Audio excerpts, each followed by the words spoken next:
Nah, jadi visi kita ke depannya itu adalah merubah kebutuhan bulanan kita, minuman harian kita, menjadi sebuah bisnis yang menguntungkan. Jadi kita setiap hari minum teh nih ya. Misalkan di Palembang ada 1 juta penduduk, taruhlah 200 ribu rumah. Nah, setiap rumah pasti minum teh. Nah, kita ganti tehnya dengan black tea.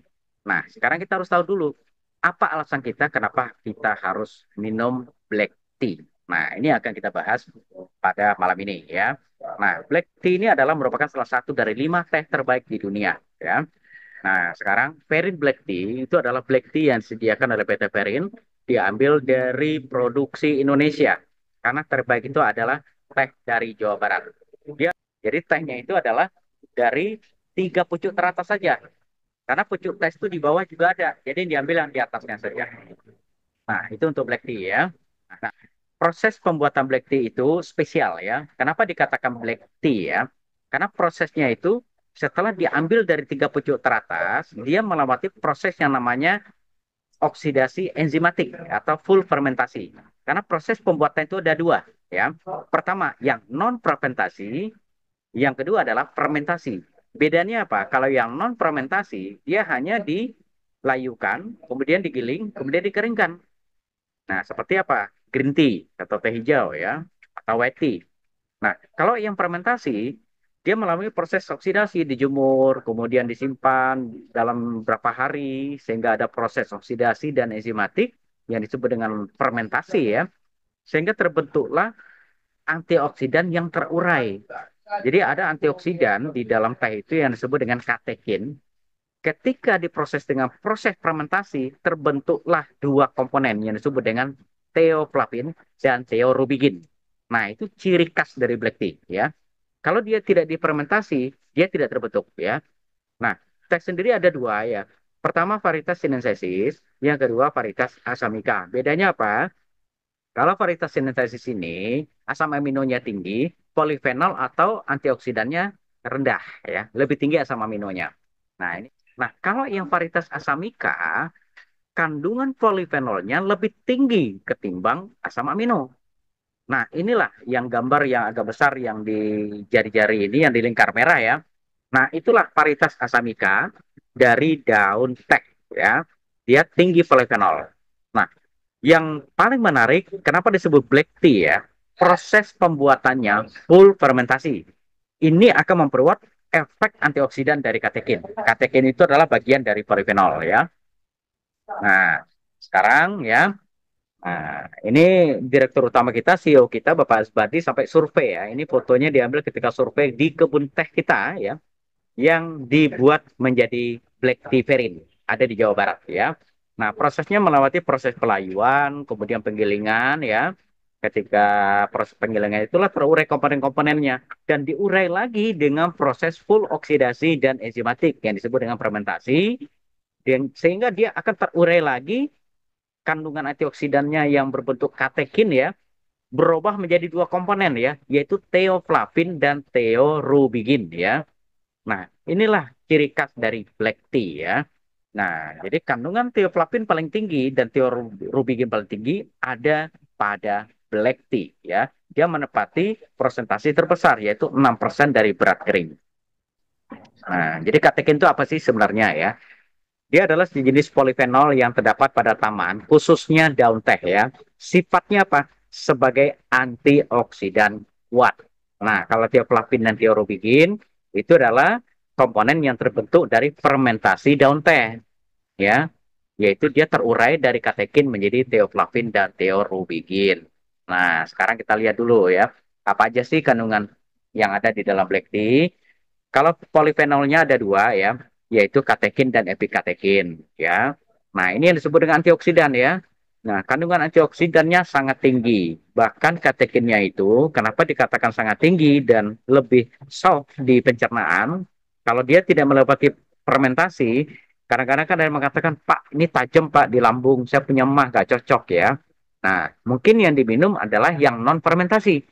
Tapi kalau black tea, dia sudah melewati proses fermentasi, lebih nyaman di usus ya. Nah, kandungan antioksidannya jauh lebih tinggi karena udah terurai menjadi theoflavin dan theorubigin. Nah, selain itu, dia juga mengandung kafein. mengandung teofilin, teobromin. Nah, kemudian ada asam amino juga yaitu L-theanin ya, yang menjadi cikal bakal proses terbentuknya NO ya atau nitrik oksid ya, pensinyalan ya di tubuh kita. Kan perlu NO. Kalau diperkuat dengan terahet jauh lebih bagus lagi ya. Nah, kemudian ada mikroelemen ya. Nah, yaitu nutrisi-nutrisi mikro seperti apa? Ada vitamin, yaitu B1, B2, vitamin C, vitamin E. Kalau vitamin C itu antioksidan kuat ya. Yang paling kuat itu adalah vitamin E. Tetapi ya, kandungan antioksidan pada black tea ini lebih kuat daripada vitamin E yang dalam bentuk yang lain yang bukan teh ya. Nah, mineralnya apa? Ada mangan, potasium, fluoride, kalsium. Nah, sehingga ini apa? Bagus juga untuk menutrisi tulang. Tulang jadi kokoh, gigi jadi kokoh, ya saraf kita juga lebih optimal ya, karena ada magnesiumnya juga ya.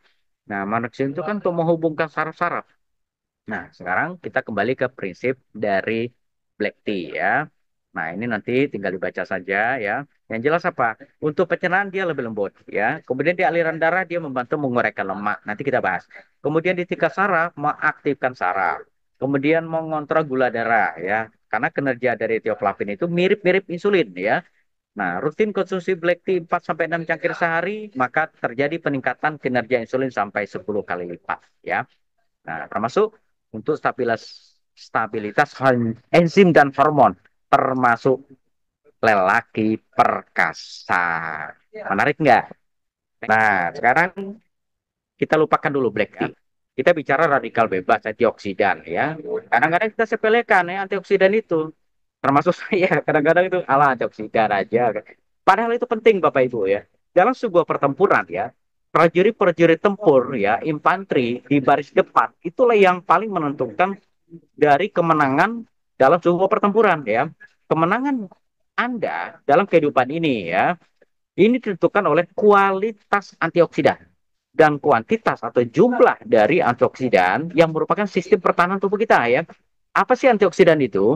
Dia adalah senyawa yang dapat memperlambat, mencegah, dan menangkal radikal bebas, termasuk menghajar yang namanya seradang dan kanker. Nah, dia pakai yang namanya torpedo, meriam, tank, dan segala macamnya. Untuk apa? Melawan radikal bebas. Apa itu radikal bebas? Namanya aja bebas ya. Dia adalah atom yang tidak punya pasangan. Ya, nah, radikal bebas itu seolah-olah pihak ketiga dalam kehidupan kita ya. Dia molekul yang tidak stabil dan sangat reaktif. Dari mana sumbernya? Yaitu dari radiasi elektromagnetik, gelombang microwave, gelombang radio, termasuk gelombang cahaya ya, sampai sinar laser. Nah, kalau gelombang terahertz 0,1 sampai 10 pangkat 12, maaf, 0,1 sampai 10 terahertz, dia tidak menyebabkan ionisasi, tidak menyebabkan invasi. Nah, kalau di luar itu gelombang-gelombang itu merusak, timbullah yang namanya radikal bebas ya. Nah, dari mana lagi? Udara ya, banyak radikal bebas ya. Nah, jadi janganlah lagi sekarang kita menghisap yang namanya asap Bapak Ibu ya.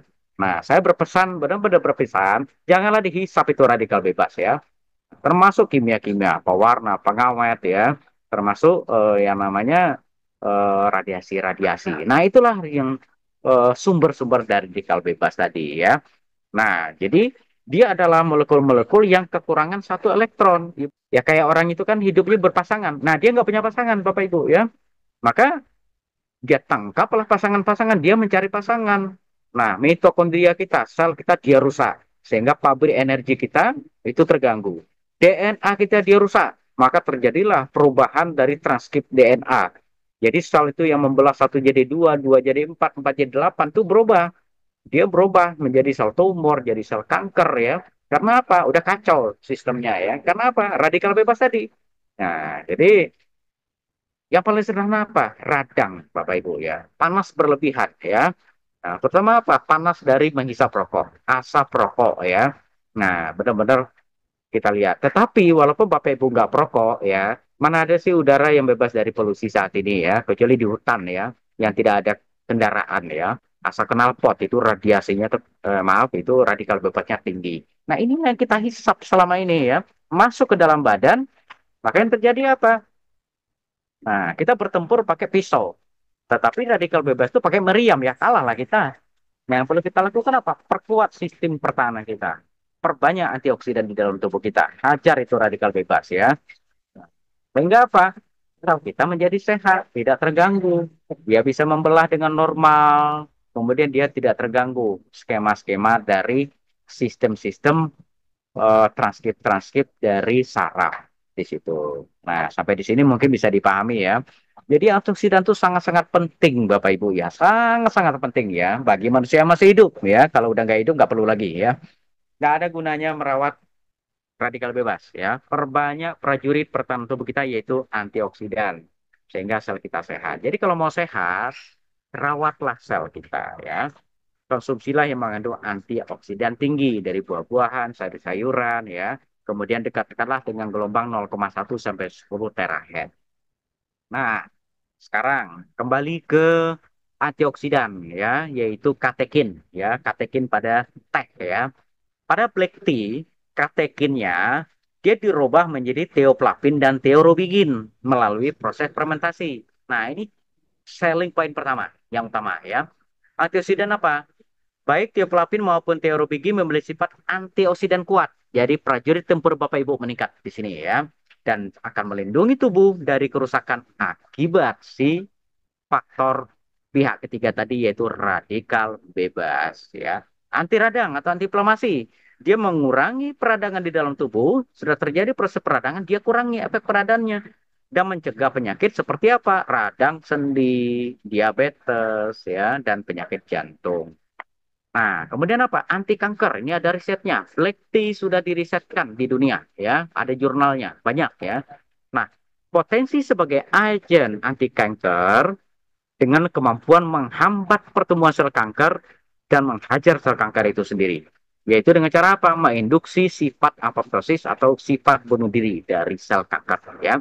Kemudian untuk kesehatan jantung, mencegah pembentukan lemak di badan dan mencegah penyerapan lemak dan mempercepat pemecahan lemak sehingga pembuluh darah kita terselamatkan ya. Dan untuk otak bagaimana? Membantu meningkatkan kesehatan otak. Itu ada risetnya, nanti saya tampilkan risetnya. Dengan cara apa? Mengurangi stres oksidatif. Yaitu stres oksidatif itu adalah suatu kondisi ketegangan atau kerusakan sel akibat radikal bebas ya. Nah, dia mengurangi efek peradangan dan meningkatkan fungsi kecerdasan sehingga memperlambat dan menekan kejadian demensia, Alzheimer, termasuk Parkinson. Ya. Terhadap terkanker bagaimana ya? Dia menghambat perkembangan sel kanker ya. Nah, jadi kalau misalkan ada sel radikal bebas, sel radang sel kanker, dia hambat, dia blokir ya. Sehingga apa? Terkungkunglah dia ya. Dan lama-lama apa? Kelangsungan hidupnya terganggu. Akhirnya apa? Matilah sel kanker itu ya. Nah, kenapa dia mati? Ada namanya sel natural killer ya, yang menghancurkan sel-sel yang berbahaya di dalam tubuh kita. Termasuk sel kanker itu punya yang namanya apoptosis, itu sifat bunuh diri. Nah, Tuhan sudah ciptakan itu. Jadi sel kanker itu dia mati dengan sendirinya, Bapak Ibu. Kalau kita tidak terpapar oleh radikal bebas dan zat-zat lainnya. Cuman kita kan terpapar radikal bebas. Nah, dengan adanya antioksidan yang cukup tinggi di tubuh kita, maka dia akan mendorong sifat apoptosis itu aktif dan sel kanker bunuh diri di sini. Kemudian ternyata black tea itu bukan suplemen Bapak Ibu ya, bukan minuman kesehatan ya. Tolong dicatat ya. Ini bukan minuman kesehatan Bapak Ibu, bukan suplemen, tetapi masuk ke klasifikasi nutraceutikal. Jauh lebih tinggi dari suplemen ya. Levelnya level spesial ya. Karena komponen-komponennya telah terbukti memiliki berbagai manfaat kesehatan dan memberikan efek anti kanker. Terbukti dari penelitian baik secara in vitro maupun in vivo. Nah ini risetnya. Silakan dibuka di www.pubmed.gov nomor seri PMC 7917939. Saya ambil dari sini ya. Bukan bermaksud untuk promosi ya, tapi ini memang saya selalu melihat riset ya. Secara historis, black tea telah digunakan sebagai nutraceutikal karena komponennya telah terbukti memiliki berbagai manfaat kesehatan secara efek anti kanker ya. Nah, efek tersebut sebagian besar disebabkan oleh keberadaan senyawa fenol, yaitu katekin, termasuk katekin dan teoflavin, yang merupakan presentasi tertinggi dari senyawa aktif biologis dalam ekstrak black tea ya. Nah, theoflavin ini yang merupakan turunan dari katekin ya, yang melewati proses fermentasi tadi, dia adalah sekelompok senyawa polifenol yang merupakan 2 sampai 6% dari berat kering black tea. Jadi cukup tinggi kandungannya ya. Nah, itu dari theoflavin ya. Nah, kalau mau lebih detail lagi, ini banyak ya. Saya juga bingung menjelaskannya, tapi kesimpulannya begini ya. Dan ini adalah riset dan jurnal internasional. Nah, kemudian ada lagi ya. Nah, saya minta bantuan nih. Coba siapa yang mau bantu saya baca ini? Silakan Pak Indro, yang di Stabilo. Theoflavin komponen yang fenolik yang terdapat dalam teh hitam telah menunjukkan potensi anti kanker dalam kultur sel in vitro dan dalam penelitian hewan in vivo. Theoflavin telah terbukti menghambat proliferasi, kelangsungan hidup, dan migrasi banyak sel kanker sekaligus mendorong apoptosis. Nah, jadi ini bukan kata pabrik, bukan kata perusahaan, tapi uji penelitian. Ya, oke. Sekarang kita udah yakin ya. Oke, penelitian berikutnya ya. Ada penelitian yang lainnya ya, nomor seri S0887233330700330 ya, yaitu pembahasan tentang theaflavin dalam menginduksi stres oksidasi dan apoptosis. Ini hubungannya dengan kecerdasan ya, dengan sel bunuh diri tadi. Di antara komponen black tea, theaflavin secara umum dianggap paling efektif untuk pencegahan karsinogenesis, yaitu pencegahan dan pertumbuhan sel kanker ya.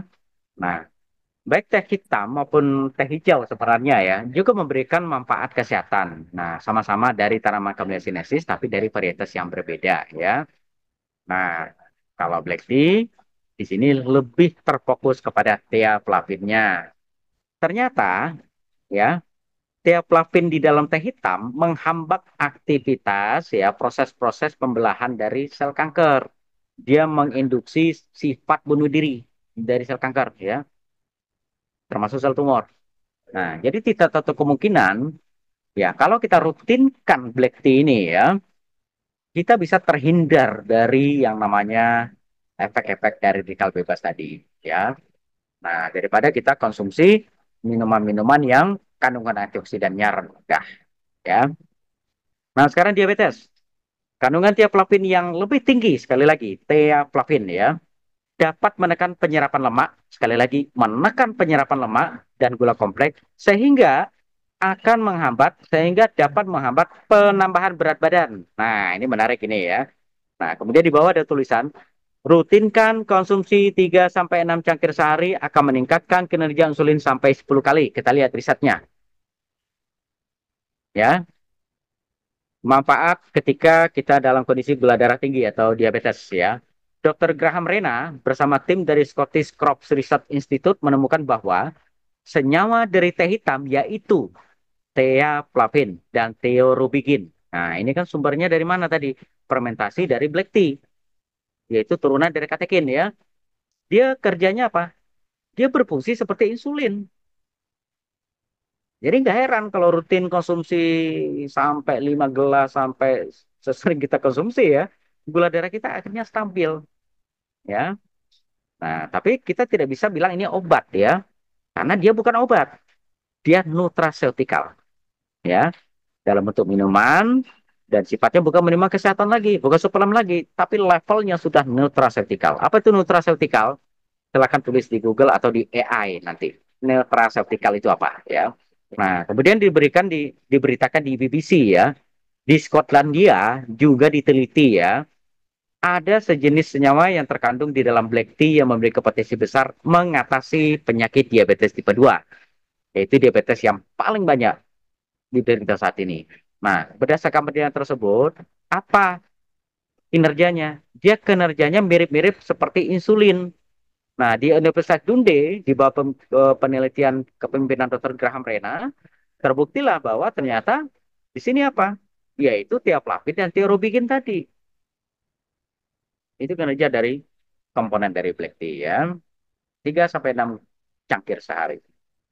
Nah, terhadap pernapasan ya. Jelas antioksidan ya. Paru-paru kita menghirup udara yang mengandung radikal bebas, kita punya prajurit antioksidan. Jadi, dia katakan oleh si antioksidan, minggat lu katanya kepada antioksidan. Kalau nggak minggat, gua hancurin lu katanya. Akhirnya dihajarlah si radikal bebas tadi. Dan kerusakan-kerusakan akibat radikal bebas tadi bisa diperbaiki kembali. Termasuk ya, ada beberapa bakteri pertumbuhannya bisa dihambat ya, kemudian mengurangi peradangan dan aktivitas imunitas ditingkatkan ya. Nah, kemudian ya, terhadap alergi. Nah, kenapa kita biduran? Kenapa kita gatal-gatal? Itu adalah mekanisme alami. Ketika ada zat alergen masuk ya, terlalu banyak, tubuh kita melepaskan yang namanya sebuah komponen yang disebut histamin. Nah, reaksinya apa? Gatal, Bapak Ibu ya. Kadang sesak nafas kalau di paru-paru ya. Nah, histamin itu dalam dunia medis untuk mengantisipasinya gimana? Diberikan antihistamin. Mungkin Bapak Ibu mengenal yang namanya, mohon maaf, CTM, kemudian ada lagi cetirizin. Nah, itu kelompok-kelompok antihistamin. Nah, ada kandungan-kandungan di dalam black tea ini yang kemampuannya membantu menghambat pelepasan histamin tadi, kemudian mengurangi senyawa-senyawa zat alergen tadi, ya. Dia usirlah senyawa-senyawa penyebab alergi dan dia tekanlah pelepasan histamin. Dan yang ketiga apa? Meningkatkan fungsi-fungsi sistem pertahanan tubuh kita, membantu tubuh melawan zat-zat penyebab alergi tadi, termasuk gejala-gejala alergi seperti bersin-bersin, flu, pilek, batuk ya, batuk nggak sembuh-sembuh seperti Bu Sri kemarin ngasih kepada Ustadz. Akhirnya begitu minum black tea ternyata bisa jadi imam tanpa batuk ya. Alhamdulillah. Nah, ini luar biasa kan? Nah, ini sistem alergi. Nah, berat badan. Nah, ini mau dikupas sekilas atau dikumpas tuntas? Saya mau tanya dulu nih ya, daripada kebablasan. Mau sekilas saja, mau dituntaskan masalah berat badan. Karena ada kemarin dalam waktu 2,5 bulan turun 17 plus 5. Jadi 23 kilo turunnya. Ya, Mas, ini produk yang sangat-sangat terjangkau ya. Sekali minum teh itu lebih murah dari sebatang rokok ya. Nah, jadi kaitan dengan berat badan. Katekin meningkatkan metabolisme dan pembakaran kalori. Kenapa bisa begitu? Kita lihat risetnya. Meningkatkan aktivitas enzim yang terlibat dalam pembakaran lemak dan pemecahan lemak. Kita bahas berdasarkan riset. Mengurangi nafsu makan, kok bisa? Ya. Kemudian mengurangi penyerapan lemak, masa iya? Kita lihat saja risetnya. Nah, ini sama ya. Pada sebuah penelitian nomor riset PMC 6273558 ya. Nah, mekanisme penurunan berat badan oleh polyphenol black tea. Nah, yang salingkar ini adalah polifenol dari teh hitam lebih efektif dari polifenol teh hijau. Nah, itu pada riset tersebut ya. Saya tidak katakan teh hijau lebih rendah dari black tea ya. Pada riset tersebut, ternyata dari sampel yang digunakan yaitu black tea ya, polifenolnya lebih efektif ya. Dia memberikan 3 efek. Ada 3 efek yang ditimbulkan yang terjadi ketika konsumsi black tea. Pertama, di sistem pencernaan, dia menghambat pencernaan dalam penyerapan lemak. Ya, dia cegah penyerapan lemak yang berlebihan ya. Kemudian meningkatkan pemecahan lemak dan mengaktifkan protein kinase ya. Di sini ada yang disebut dengan AMP ya. Tujuannya apa? Untuk melemahkan pembentukan lemak. Jadi pembentukan lemak badan itu dilemahkan, kemudian pemecahan lemak yang ada di badan dipercepat ya. Sehingga akumulasi lemak yang di badan, entah itu di perut, di paha, dimanapun itu, dia akan terurai. Yang ketiga, menghalangi proses-proses negatif akibat obesitas dan penyakit-penyakit penyerta. Oke, clear? Ternyata polyphenol atau antioksidan pada black tea ternyata jauh lebih efektif ya. Ini oke, ada pertanyaan sampai di sini untuk penurunan berat badan. Berapa cangkir minumnya terserah ya. Sepuasnya, tapi jangan juga lah 1 cangkir ya. Minimal 4 cangkir lah ya. Nah, jadi 1 sendok teh itu untuk 4 cangkir. Atau 2 gelas, 1 gelas yang biasa kita beli es kelapa muda ya. Satu gelas itu setengah sendok teh. Jadi kalau satu sendok teh itu kira-kira 2 gelas. Atau satu teko. Kalau Bapak Ibu beli, ada teko harganya 20 ribuan, yaitu ada saringannya. Masukkan satu sendok teh, siram dengan air 80 derajat, air dispenser. Jangan air yang mendidih. Apalagi direbus, tidak boleh. Ya, sekali pakai, buang. Kalau udah coklat-coklat ya, buang ampasnya ya. Nah, minum pagi dan sore ya. Nah, kemudian apa sih zat aktifnya? Kok bisa sih jadi seperti itu? Gitar gambus jadi gitar Spanyol ya, Ratu Dugong menjadi Ratu Teri ya. Pertama adalah katekinnya yang sudah terurai menjadi tioflavin dan tiorobigin. Dia terbukti berdasarkan penelitian meningkatkan pemecahan lemak di tingkat sel, meningkatkan metabolisme, ya, pembentukan kalori, pembentukan energi yang diambil dari lemak, ya, kemudian mencegah penyerapan dari usus. Nah, theaflavinnya sendiri, ya, yang merupakan turunan dari katekin, ya, yang paling tinggi itu di black tea karena prosesnya fermentasi, ya, membantu meningkatkan pembakaran lemak, mencegah penyerapan lemak di usus, ya. Jadi konsumsi black tea, kalau misalkan kita ada lemak-lemak yang kita konsumsi, ya mungkin nggak pakai lama, ya mungkin bisa langsung keluar ya, nggak disimpan pakai berminggu-minggu di usus ya, jadi lemak ya, nggak, dia dikeluarkan. Kemudian ada kafeinnya juga. Nah, kalau kafein itu untuk meningkatkan metabolisme dan energi, sehingga ini membantu pembakaran lemak ya. Nah, itu tiga zat aktif utama. Nah, hubungan dengan kepersakaan, salah, keperkasaan, Superman ya. Nah, jadi black tea ya, itu ternyata ada korelasinya dengan peningkatan kadar testosteron. Jadi dalam dari pagi ke fajar ya, bisa 2-3 kali ya. Nah, masa iya sih ya? Nah, ada yang cerita begitu ke saya ya. Malam bisa sampai berapa ronde katanya ya. Nah, kemudian meningkatkan libido ya. Jadi kalau selama ini harus dijawil-jawil dulu, harus dirariu dulu. Sekarang apa? Ditagih Bapak Ibu ya. Tapi kalau wanita kasih juga intimaker ya. Nah, kemudian dari kualitas sperma terjadi peningkatan kualitas sperma. Kok bisa begitu? Ya karena prajurit antioksidan tadi ya. Antioksidan itu kan membantu meningkatkan kualitas sperma karena oksigenasi meningkat, radikal bebas menurun.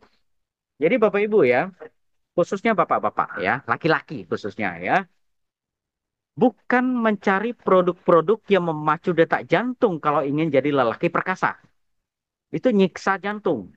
Lama-lama pecah itu pembuluh darah ya. Nah, yang kita lakukan apa? Usir radikal bebas. Tingkatkan antioksidan kita, berikan nutrisi yang cukup. Otomatis apa? Oksigenasi meningkat, makanan selnya itu nyampe.